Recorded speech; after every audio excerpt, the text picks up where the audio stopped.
Be what you wish, बड़ा important चीज़ है। Manifestation, imagination, attitude रखना, जैसा तुम बनना चाहते हो, जो तुम्हें चाहिए वो तुम्हारे दिमाग में होना चाहिए। वीडियो अच्छे से देखना। स्टार्ट करते हैं हमारे डे 56 के साथ।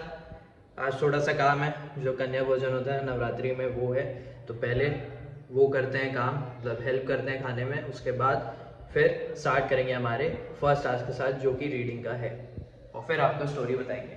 12 बज गए, स्टार्ट करते हैं हमारा रीडिंग के साथ। उसके बाद आपको बताता हूँ कि परमहंस योगानंदा रविंद्रनाथ टैगोर से मिले, कॉन्वर्जेशन किए, उन्हें कैसा लगा। और रविंद्रनाथ टैगोर की भी अच्छी हिस्ट्री है, मतलब सिर्फ रविंद्रनाथ टैगोर ही अपनी फैमिली में, मतलब एक आर्टिस्ट नहीं थे, उनकी फैमिली बैकग्राउंड भी अच्छी थी। तो अभी पढ़ता हूँ, उसके बाद आपको बताता हूँ।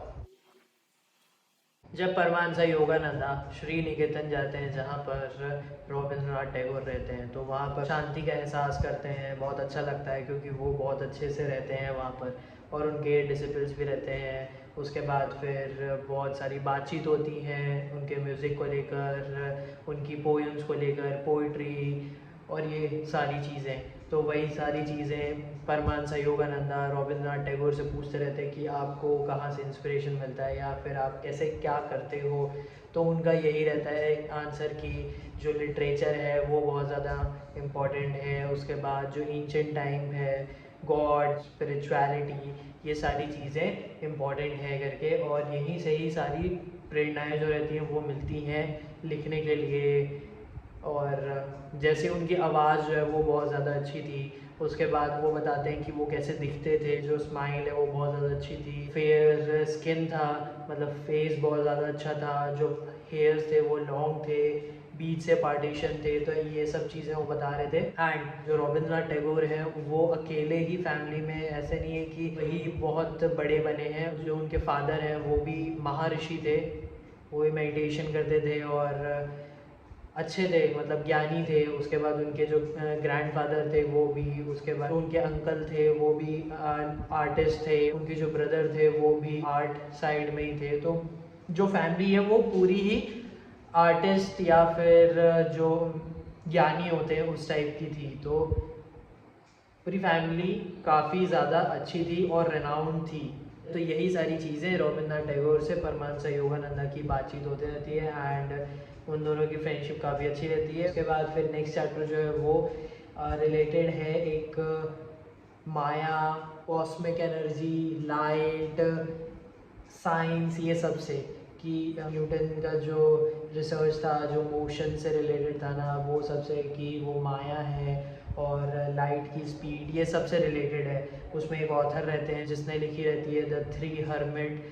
उसमें एक बिशप रहता है, वो सुनने को आता है, उसके बाद उसके बहुत सारे क्वेश्चंस रहते हैं। तो ये सारी चीज़ें नेक्स्ट चैप्टर में है, और इतना ज़्यादा वो इम्पोर्टेंट नहीं है, बट ये ज़्यादा इम्पोर्टेंट था कि जो रविंद्रनाथ टैगोर और परमांस योगानंदा की बातचीत रहती है वो मेडिटेशन से रिलेटेड बातचीत रहती है। तो यही है आज के स्टोरी में। उसके बाद अब नेक्स्ट जब हम पढ़ेंगे तब मैं आपको बताऊंगा कि क्या रहता है। अभी थोड़ी चार्ट एनालिस करता हूँ क्योंकि मैं ज़्यादा स्क्रीन को नहीं देखूंगा फ़िलहाल, क्योंकि मेरी आप जैसे आँख देख सकते हो, अगर आपको समझ में आ रहा हो तो अभी भी थोड़ी इचिंग हो रही है। तो अभी मैं थोड़ा काम करता हूँ, उसके बाद फिर आराम करूँगा, एंड फिर आगे का देखते हैं और आपको बताते हैं।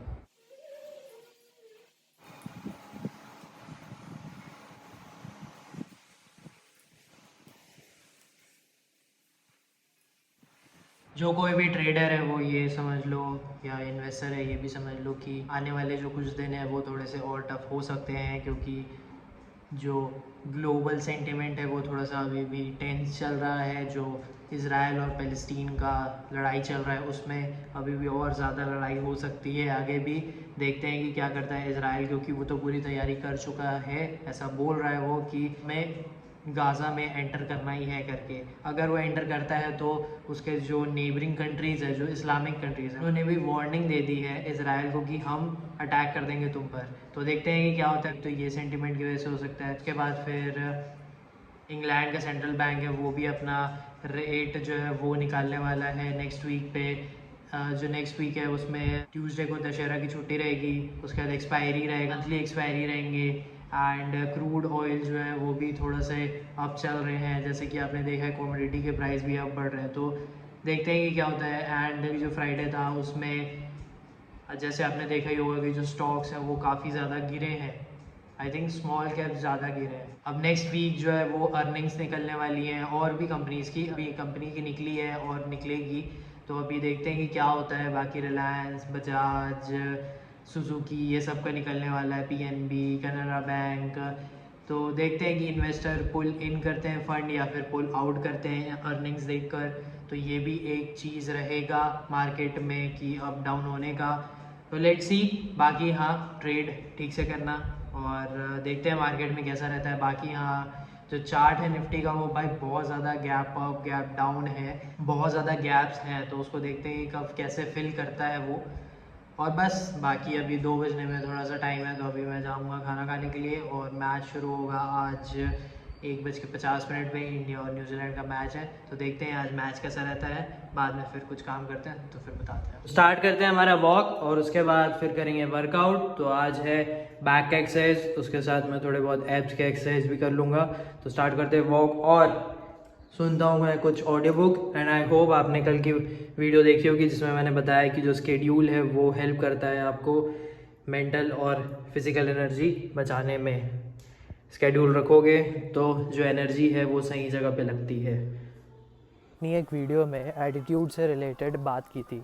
अब उसमें ये था कि तुम्हें एक टास्क करना पड़ेगा जिसमें तुम्हें अपने आप को इस टाइप के एटीट्यूड में रखना पड़ेगा जिस टाइप के पर्सन तुम बनना चाहते हो, और वो 30 दिन का रहता है टास्क कुछ, क्योंकि वो बुक में भी वैसा ही था, ऑडियो बुक में जैसे वो बताया है।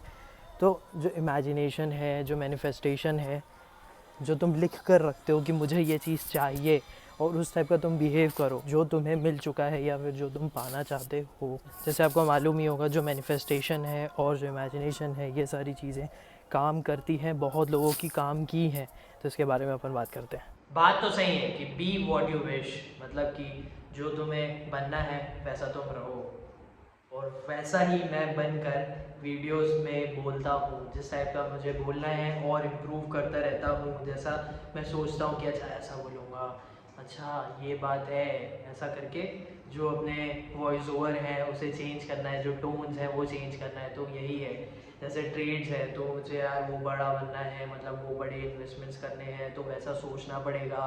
तो वही है मैनिफेस्टेशन जो होता है ना, कि तुम जो चाहते हो वो तुम इमेजिन करते रहो।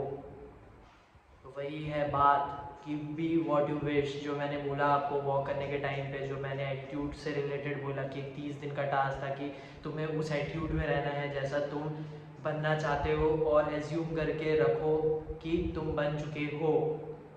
तो देखते हैं कि वो कितना तुम्हारे लिए किफ़ायती होता है। वैसा ही है, इस बुक में भी वही चीज़ समझाई गई है। एक शो आता है एलन नाम का, उसमें जो होस्ट है वो मैनिफेस्ट करके रखी थी, मतलब एक पेपर में लिखी थी और मैनिफेस्ट की थी कि मैं एक शो होस्ट करूँगी और उसमें सेलिब्रिटीज़ आएंगे, और वो बहुत ज़्यादा पॉपुलर शो था एलन नाम का। मैंने देखा नहीं है बट मैं अभी बस सुना हूँ, क्लिप्स मैंने देखे हैं, बट यही है बस।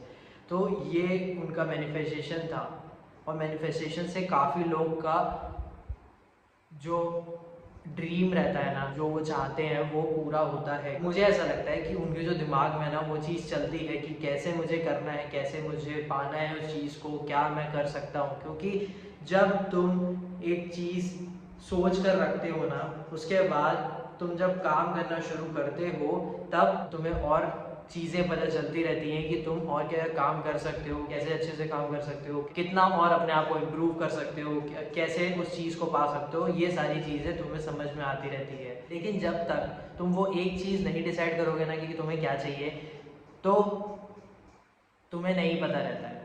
सच में बात है भाई ये। जैसे एक बात सोचो, तुम्हें एक फ़ोन लेना है, ठीक है, मान के चलो आईफोन 15 लेना है, तुम्हारा बजट नहीं है, अब तुम्हारा फ़ोन चल रहा है, अब तुमने डिसाइड कर लिया है कि मुझे आईफोन 15 लेना है। अब कैसे लोगे? उसके बाद जब तुम वो सोच कर रखोगे ना, तो मुझे तो आईफोन 15 ही लेना है, और उसके बाद जब तुम सोचते रहोगे, उसके बाद जब तुम बातचीत करते रहोगे, तब तुम्हें समझ में आता रहेगा तुम क्या क्या कर सकते हो। पैसे अगर मिलते हैं तो बचा सकते हो, कुछ काम कर सकते हो, पेरेंट्स को कन्विंस कर सकते हो, जिस तरह वो हेल्प कर सके, कोई पैसे दे सके।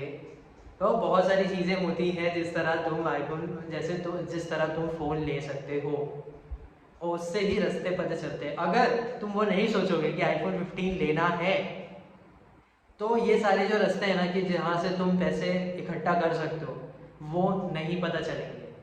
तो यही है कि जब तुम एक चीज़ सोच के रखोगे कि तुम्हें जो बनना है या तुम्हें जो चाहिए, सबके अकॉर्डिंग अलग अलग उसके सक्सेस होते हैं, ड्रीम्स होते हैं, उन्हें जो चाहिए वो होता है, जैसा वो बनना चाहते हैं वो होता है।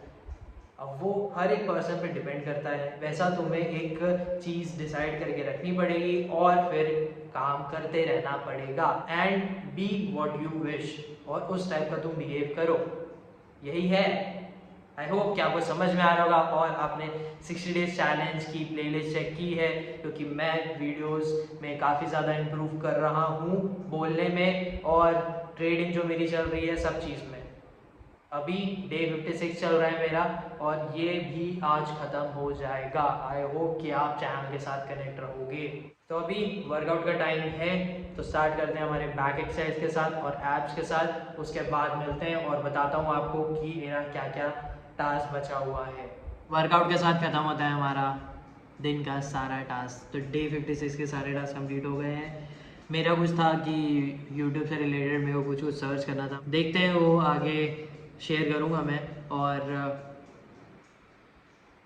स्टॉक मार्केट से भी रिलेटेड मेरे को कुछ शेयर करना था, जिस तरह मैं आपको बता सकूँ, जैसे कुछ लोगों की इन्वेस्टमेंट एडवाइस होती है या फिर स्ट्रैटेजीज़ होती हैं कि कैसे तुम क्या करो, तो वो वीडियो के थ्रू ही मैं बताऊंगा। वॉरेन बफेट का था कि 9 प्रिंसिपल्स क्या रखते हैं वो, मतलब वो जब शुरू से जो उनके प्रिंसिपल है वही प्रिंसिपल में पढ़ रहा था, तो ये सब थे। और बाकी सब चीज़ टास्क जो हैं वो डेली के वही रहते हैं, तो सेम कंप्लीट हो चुके हैं। और बस डे 57 को आप मिलना, तो डे 57 की आप वीडियो देखना, तब मिलते हैं अपन। और डे 56 आज ख़त्म करते हैं संडे। आप इन्जॉय, आई होप आप इन्जॉय अच्छे से किए होंगे। और चैलेंज जो है ये काफ़ी ज़्यादा अच्छा है। मैं वही सोच रहा हूँ कि अभी ये चैलेंज का आगे इसके बाद मैं क्या क्या करूँगा, फिर कैसे करना है। फ़िलहाल के लिए इम्प्रूवमेंट तो मैंने देख ली है, और चेंजेस जो मुझे चाहिए थे वो कुछ हैं भी, और चीज़ें जो मुझे समझनी थी वो मैं और भी समझ रहा हूँ, अभी भी समझ रहा हूँ। ये देखते हैं, वो तो समझना चलता ही रहता है। बाकी हाँ, द चैलेंज जो था वो अच्छा है। बाकी जो आज मैंने बताया है आपको कि बी वॉट यू विश, तो वो हाँ डेफिनेटली आप रहो, आप जैसा विश करते हो वैसा बनो, और उसके लिए काम करो। इससे बेहतर चीज़ नहीं कर सकते हो, क्योंकि जब एक चीज़ आप डिसाइड करोगे तब आप उसके लिए काम करोगे। अगर आप वो नहीं रखोगे एक चीज़ को, तो आप पूरे केओस क्रिएट कर दोगे। जैसे कल मैंने वीडियो में बताया है डे 55 की, आप प्लीज़ अगर देखना, जो स्केड्यूल है वो बहुत ज़्यादा इंपॉर्टेंट है। वो आपकी मेंटल और फिज़िकल एनर्जी को अच्छे से रखता है, मतलब वेस्ट होने नहीं देता है। जो एक्टिविटी तुमने डिसाइड की है वो उसी में लगेगी, ना कि किसी और चीज़ में, कि डिस्ट्रैक्शन तुम्हें बहुत है, क्योंकि लोगों को डिस्ट्रैक्शन बहुत ज़्यादा होता है। और एक्टिविटी तुम डिसाइड कर लोगे, स्केड्यूल बना लोगे पूरे दिन का या फिर उस पर्टिकुलर एक्टिविटी का, तो तुम उसके लिए काम करोगे और अपनी एनर्जी उसी में ही दोगे और डिसिप्लिन रहोगे। आई होप कि आपको वीडियो अच्छी लगी होगी एंड प्लेलिस्ट आपने चेक करी होगी। चैनल के साथ कनेक्ट रहना and thank you for watching.